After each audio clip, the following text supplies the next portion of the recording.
اگلا سوال ہے، ایک تھا نقل سنی، سلام کر رہے ہیں، کہہ رہے ہیں حماس کی حقیقت کیا ہے؟ کیا حماس واقعی میں فلسطینی مسلمانوں کا خیر خواہ ہے؟ دیکھیے، حماس کے تعلق سے اس سے پہلے 2 سال پہلے جب مسئلے فلسطین چھڑا تھا تو میں نے 2 خطبات جمعہ حماس کے بارے میں پیش کیے تھے، اور اس بیچ میں بھی 2-3 خطبات جمعہ سے حماس پر نام لے کر کے نہیں لیکن اشارے میں بہت ساری باتیں آئی ہیں۔ حماس در حقیقت ایران اور رافضہ کا پروردہ ہے، ان لوگوں کی گود میں کھیلنے والی طاقت ہے جو چاہتے ہیں کہ فلسطین کے اندر امن و سلامتی قائم نہ ہو۔ جب فلسطین میں موجودہ حالات پیدا ہوئے جو وقتی طور پر اس وقت چل رہے ہیں، یقیناً وہ بہت دردناک ہیں، بہت سارے ہمارے مسلمان بھائی خون سے لہو لہان ہوئے، بہت سارے بچے شہید کر دیے گئے، قتل کر دیے گئے، بہت سارے واقعات پیش آئے، اور ہمارا دل یقیناً اس سے روتا ہے۔ لیکن یہ حالات حماس نے اسرائیل پر حملہ کر کے جو بنائے ہیں، کیا اس موقع سے حماس اس پوزیشن میں تھا کہ اس کو اسرائیل کے خلاف جنگ چھیڑنی چاہیے تھی؟ اس کے پاس اتنی طاقت تھی کہ اسلامی نقطہ نظر سے اس کو جہاد کا اختیار حاصل ہو گیا تھا؟ یقیناً نہیں تھا، یقیناً نہیں تھا۔ حماس اور فلسطین کی کیفیت اگر دیکھی جائے تو فلسطین میں جو مسلم تنظیمیں یا برسر اقتدار جو سیاسی پارٹیاں وہاں پر حکومت کر رہی ہیں، حماس خود ان مسلمانوں کے خلاف اس انداز کی حرکتیں کرتا رہتا ہے کہ خود مسلمانوں کو نقصان پہنچاتا ہے، اور یہی وجہ ہے کہ حماس کبھی بھی اکثریت حاصل کر کے فلسطین میں حکومت قائم نہیں کر سکا ہے۔ اسی طریقے سے حماس کے اس حماقت کے نتیجے میں مسلمانوں کو جو خسارہ اٹھانا پڑ رہا ہے وہ یقیناً افسوسناک ہے۔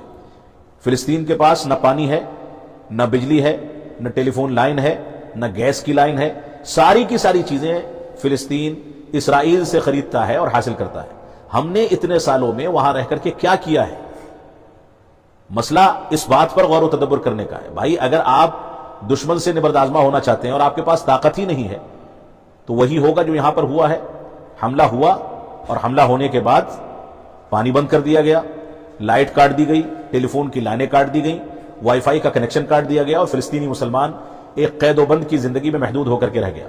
ایک بات یہ ہے، اور 2019 کا غالباً واقعہ ہے، مئی 2019 کا، جس میں اسرائیل کے وزیر اعظم نے اپنے وزراء سے یہ اپیل کی تھی، باقاعدہ اس کے ثبوت موجود ہیں، یہ اپیل کی تھی کہ حماس کا تعاون کرتے رہیں، اگر حماس کا وجود فلسطین سے ختم ہو گیا تو اسرائیل کو بہت بڑا خسارہ اٹھانا پڑے گا، کیونکہ حماس جب کوئی حرکت کرے گا تو ہم کو فلسطینی نہتے مسلمانوں پر حملہ کرنے کا موقع ملے گا۔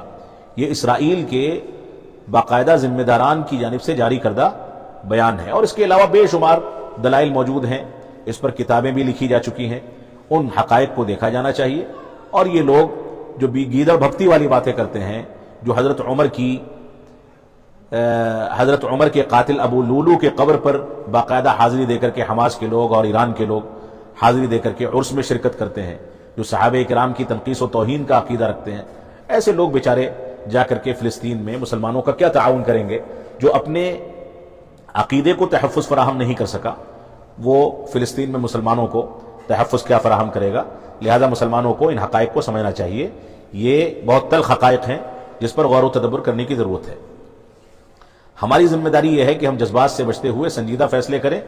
جذباتی فیصلے جو ہم کرتے ہیں یہ اصل میں ہمارے دشمنوں کا منشا ہوتا ہے، دشمنوں کا ٹارگٹ ہوتا ہے کہ وہ ہم کو بھڑکائیں اور بھڑکا کر کے ہم کو جذباتی بنائیں، اور جب ہم جذباتی ہو کر کے کوئی رد عمل کریں تو ان کو ہمارے خلاف کارروائی کرنے کا موقع ملے۔